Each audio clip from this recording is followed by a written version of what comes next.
getting it right. So that's just getting it right now. That's not really right. It's a triple spready colour. Right, cool. Give it. Don't go too far now. Now we got it down. When we get back there, do we head in there? Right down, looking down. Oh, baby.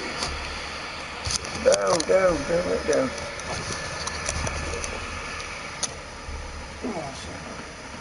Oh, look at worse now. Is it up? Is it up? Up. Oh, you know.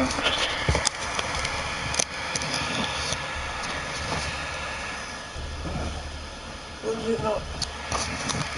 Right, come on.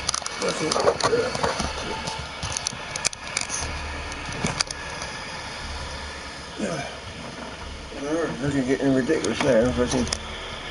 Look. What's the matter of it?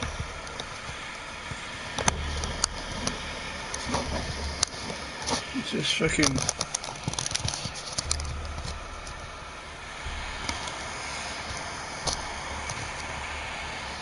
I think it's good it's been on there.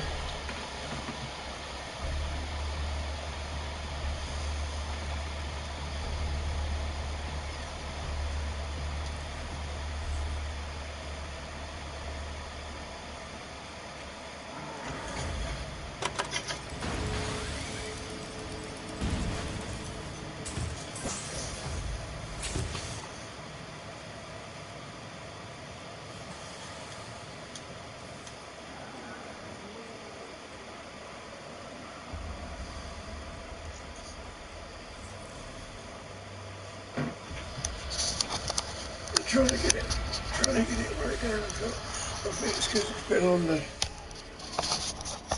This fucking. Let's get it off here on here. Oh, there we go.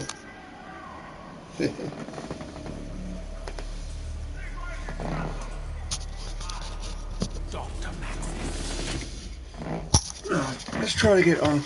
Sorry, folks, about this fucking.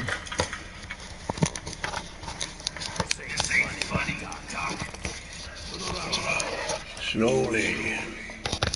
Let's go there. I go there, is it? You know where I am? I ain't going there, is it?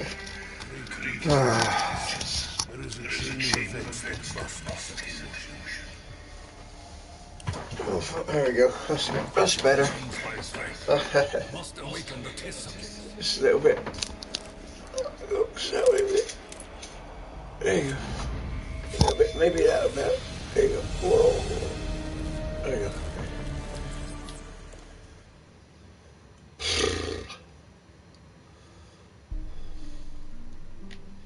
Yeah.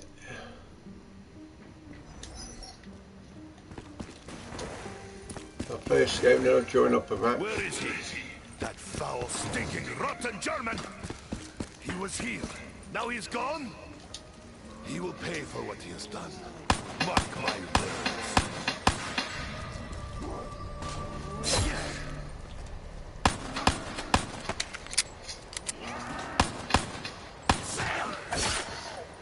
Sam, it sounds like Sam. A zombie sounds like Sam, it says Sam.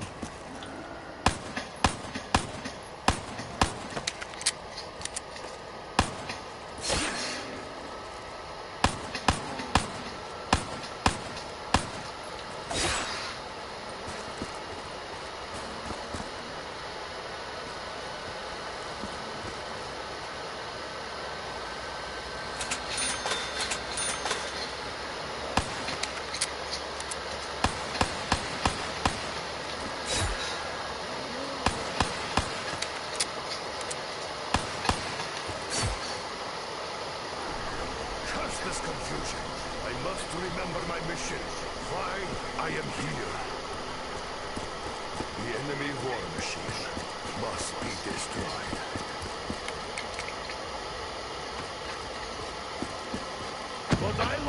explosions is explosion power.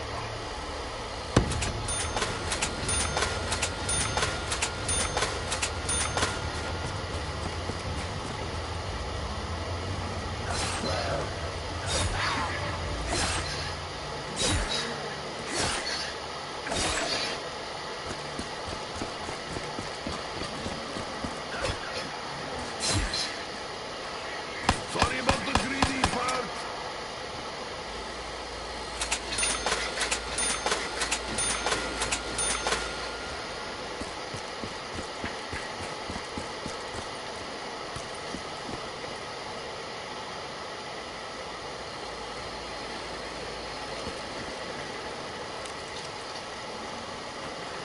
Hey, Hellpigs, could you attack someone else for a while?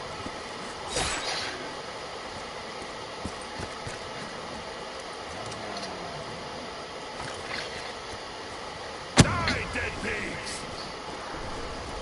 I must find a way to survive this nightmare. Perhaps these machines may help me fend off the wretched hosts. During the war, candy was a luxury. I didn't have any. Look at that fucking shotgun, look at it, boy. Fucking...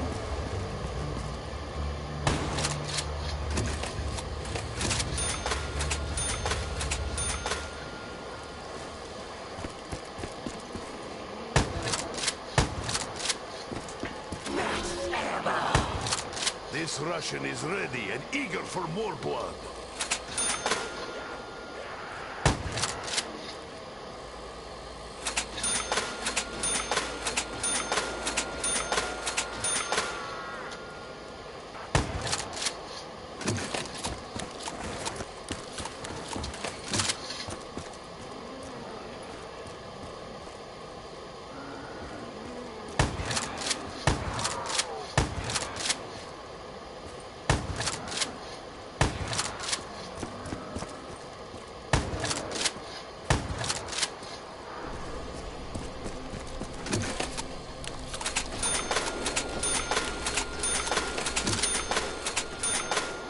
Once, twice, 3 times delayed.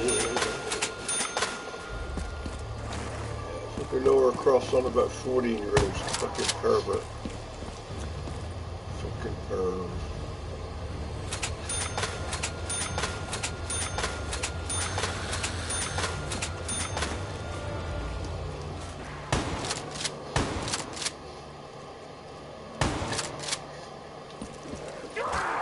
Oh shit. You get surprised, right? That's lucky.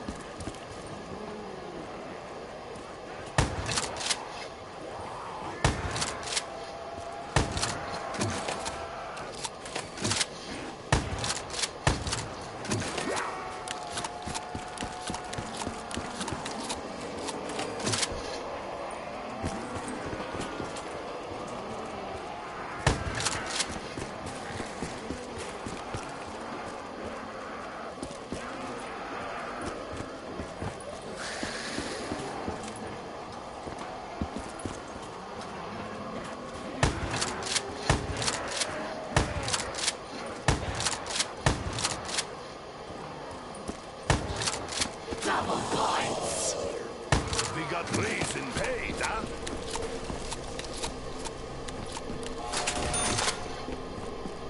Oh, I gotta get some out of this one, come on.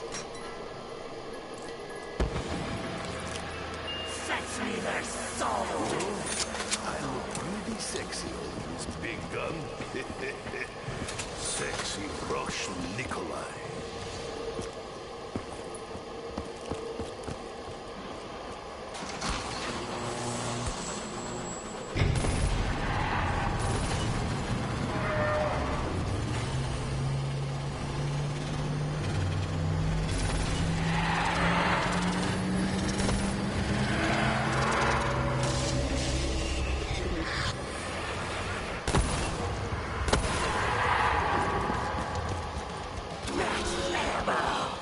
Supplies for all.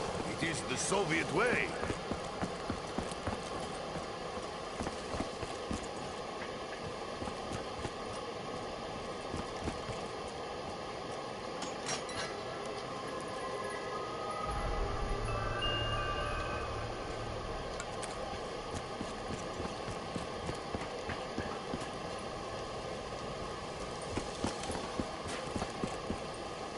They were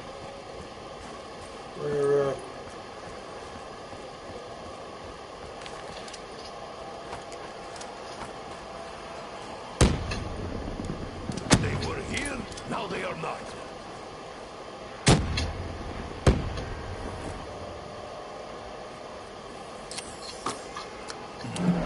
Though flavor is strong, I still have stench of blood in my nostrils.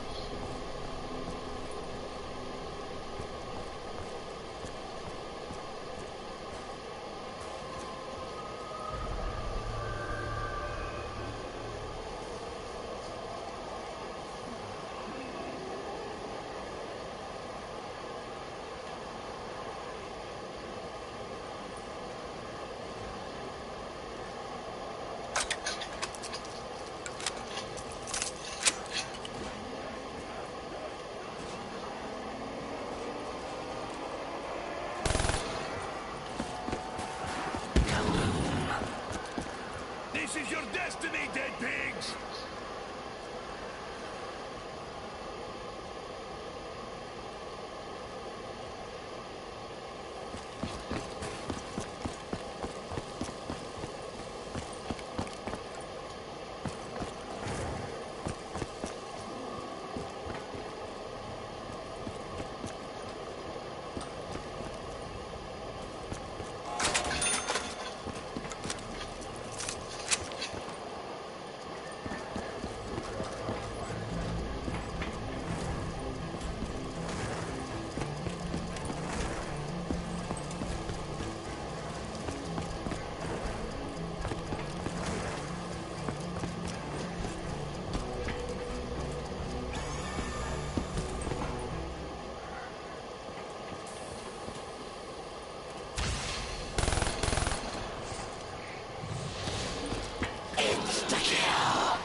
Taste communist aggression, filthy worm train!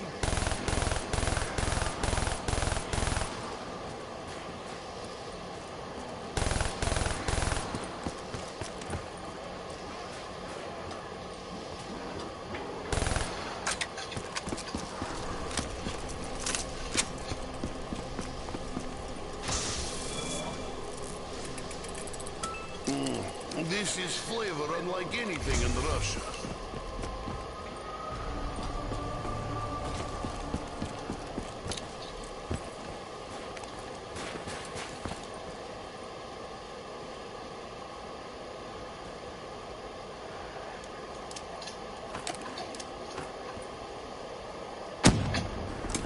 Crawl, hell pig, crawl!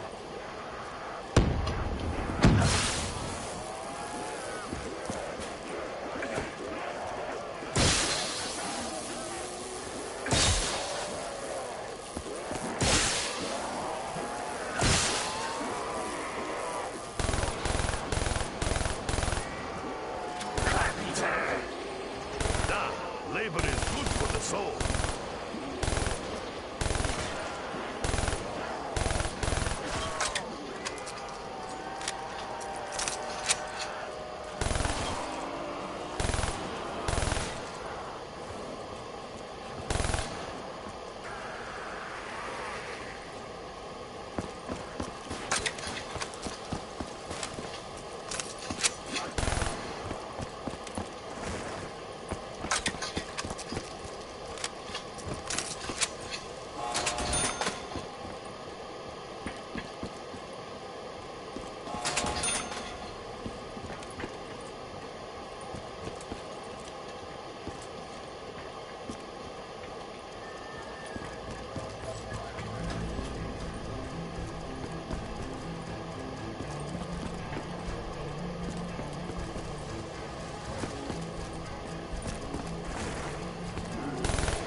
ammo equals maximum death. So this is what Western children eat? No wonder they're so skinny.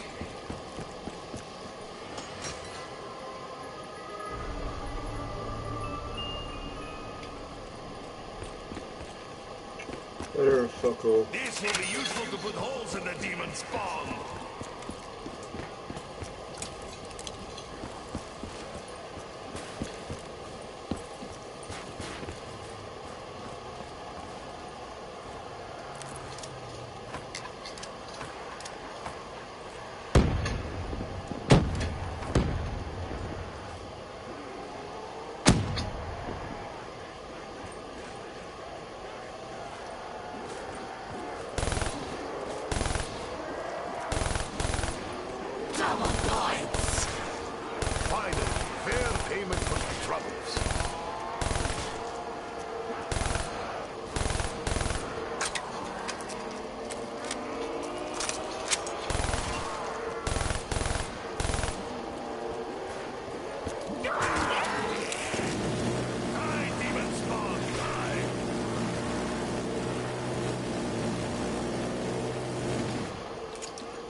To other Nikolai, the one who walked with fools.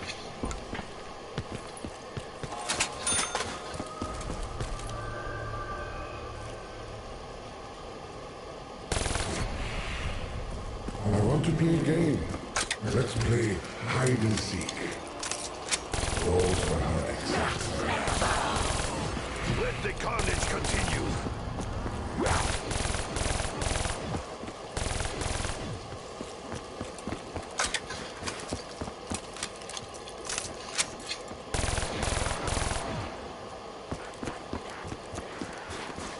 We're gonna get next is Coca-Cola.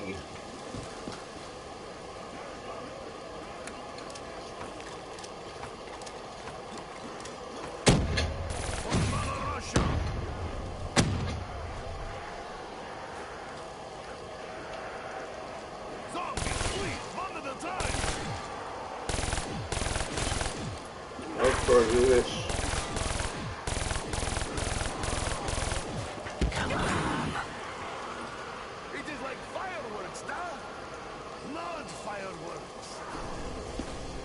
Oh no, they get over.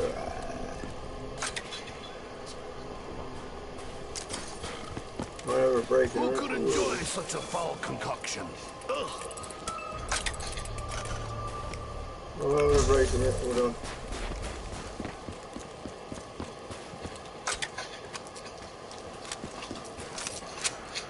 Break.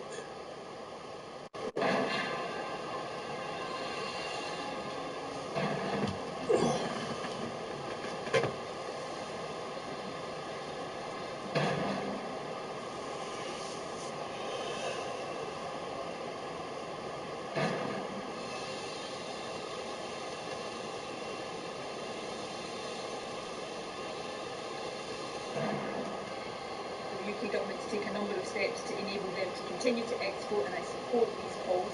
In particular, the UK has planned for port disruption as part of a no-deal Brexit, and these plans should now be activated.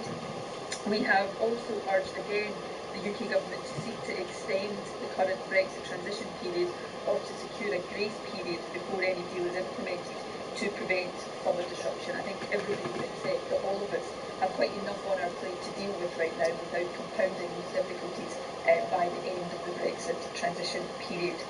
For the moment though, I want to stress two key points. Firstly, the stockpiles of medicines that were being built up ahead of Brexit are in place, and so while we monitor medicines supply very carefully. We have no immediate concerns about medicine supplies.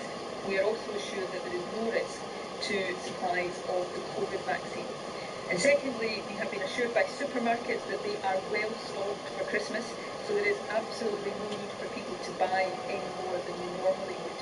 I would ask everybody to please support each other and shop responsibly. These are difficult times we are living through, but we have been served well by that spirit of solidarity, and it's important that it continues over this next period. Let me turn now to the decisions I set out here on Saturday. Some have questioned, and indeed I anticipated this on Saturday, the need for these actions, given the overall prevalence of COVID in Scotland is currently quite a bit lower than it is in some other parts of the UK. But there's 2 points it's important for me to make about that. Firstly, Scotland's case numbers have been volatile in recent days, and after some weeks of decline, and I indicated this earlier last week, we think they may be rising again.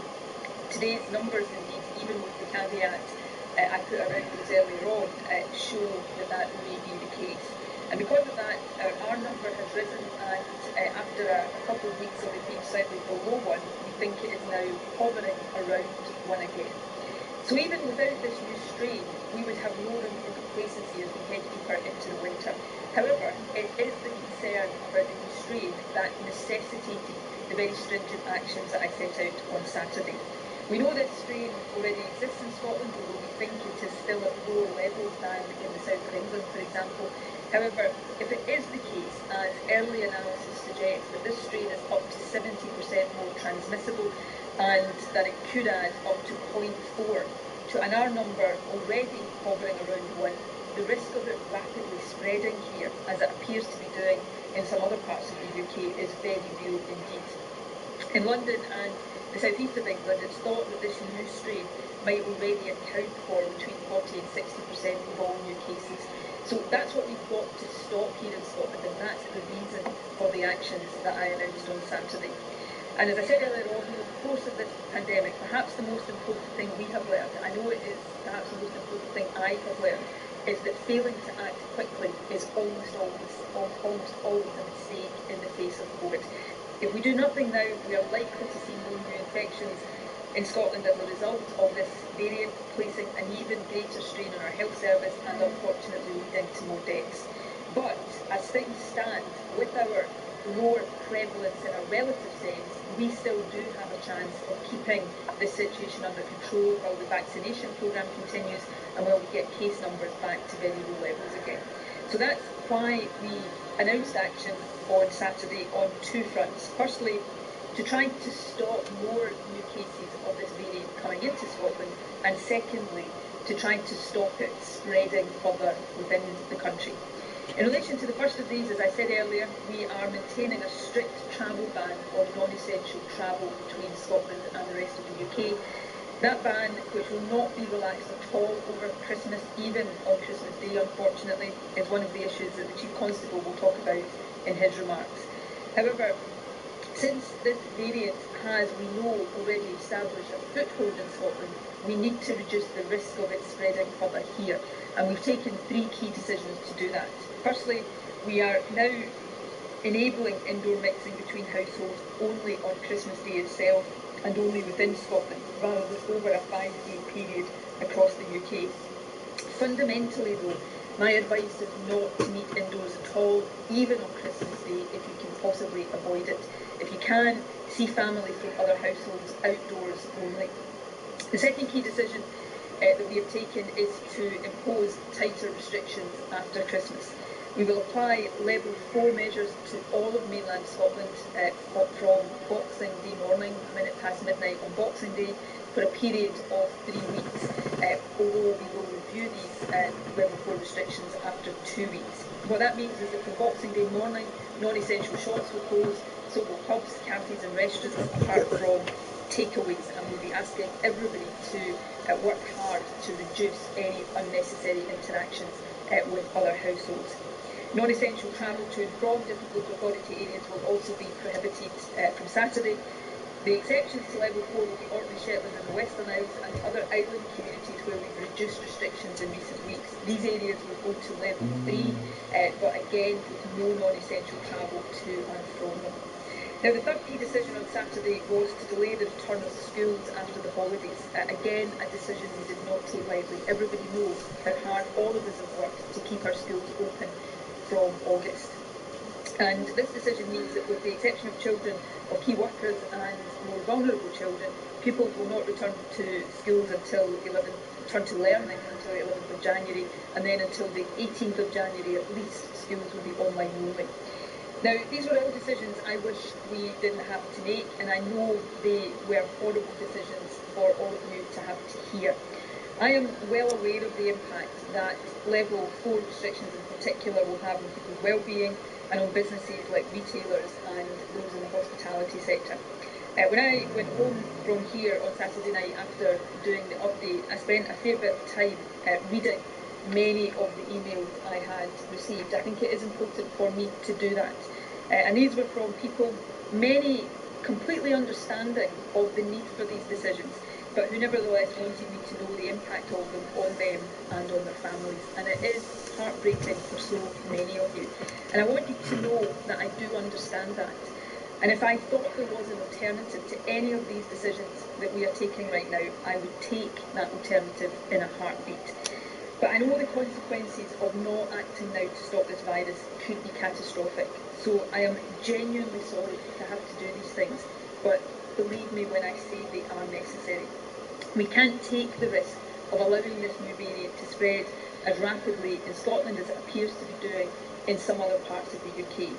We know that this virus, like all viruses, it exists solely to spread to as many other people as possible. That's how it survives.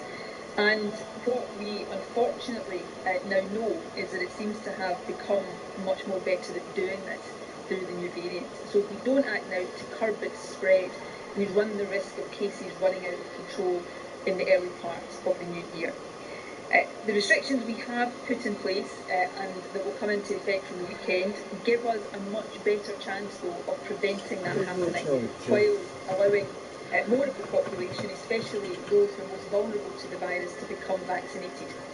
And while I know that it's very difficult to hear talk of lights at the end of the tunnel right at this moment in time, we shouldn't forget that the vaccination does give us that hope for the future that we haven't had at any point in these past 10 months. Now, the final point I want to make before handing over to the Chief Constable is this one. Although it appears that this new variant of the virus transmits more easily, it can still be stopped in its tracks. And the way to stop it in its tracks are through the same measures that we have been emphasising and advising throughout the pandemic so far. Physical distancing from people in other households, 2 metres if and when at all possible, washing your hands as often as you can, wearing face masks, opening windows while you're indoors, staying outdoors with other households as much as possible. All of these things still work in reducing the transmission of the virus. In fact, this new variant makes them more important than ever before.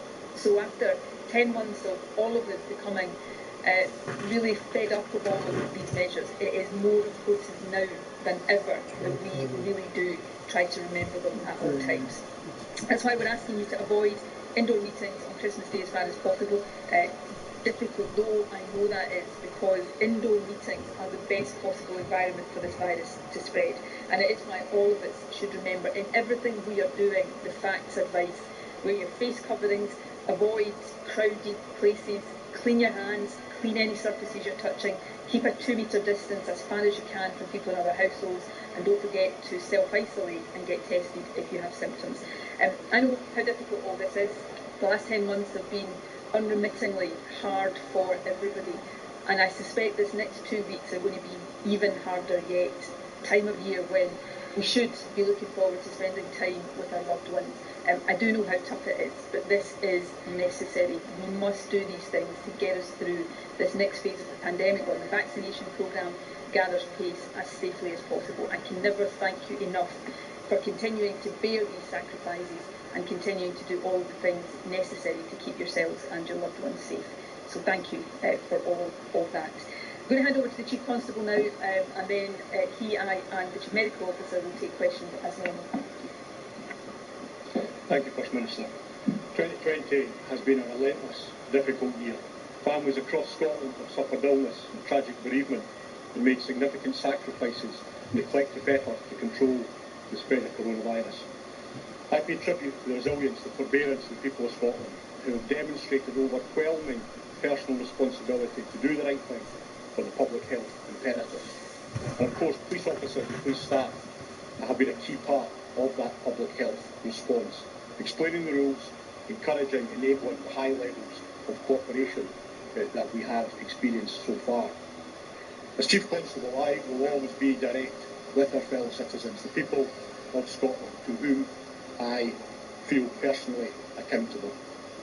So I know and agree the measures have been highly restrictive and at times can be difficult to fully understand. I also know and agree, by necessity, the rules have changed often and at times quickly, and that this has had enormous impact on the people right across Scotland.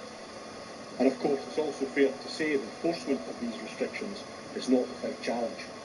That's why I've kept our interaction with the public right across Scotland under daily review, and why I commissioned additional independent and expert advice to understand the impact of the changing legislation in communities to help us apply the law fairly, firmly and reasonably.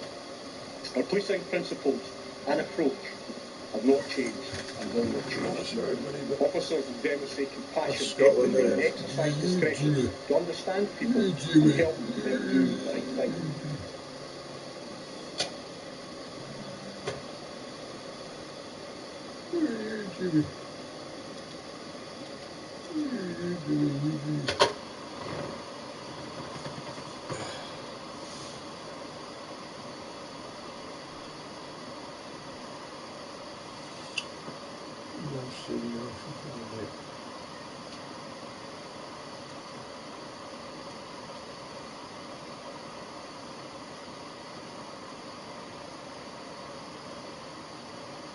Hey?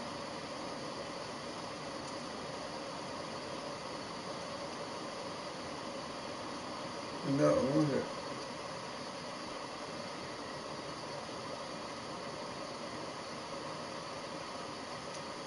Oh, for fuck's sake, what's the matter now?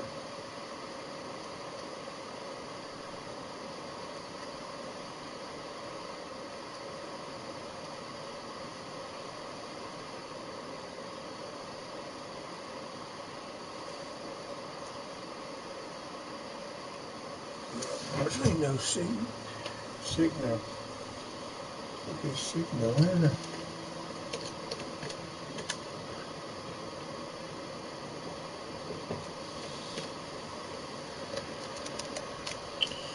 Oh, I don't know. Fucking, what's happened here?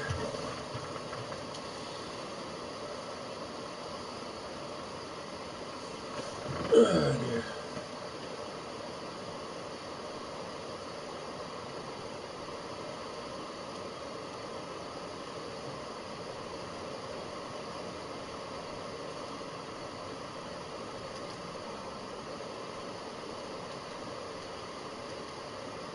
Ensure road safety.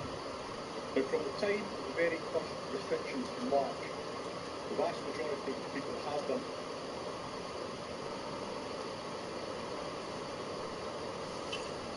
Oh, for fuck's sake, I'll go fucking back again.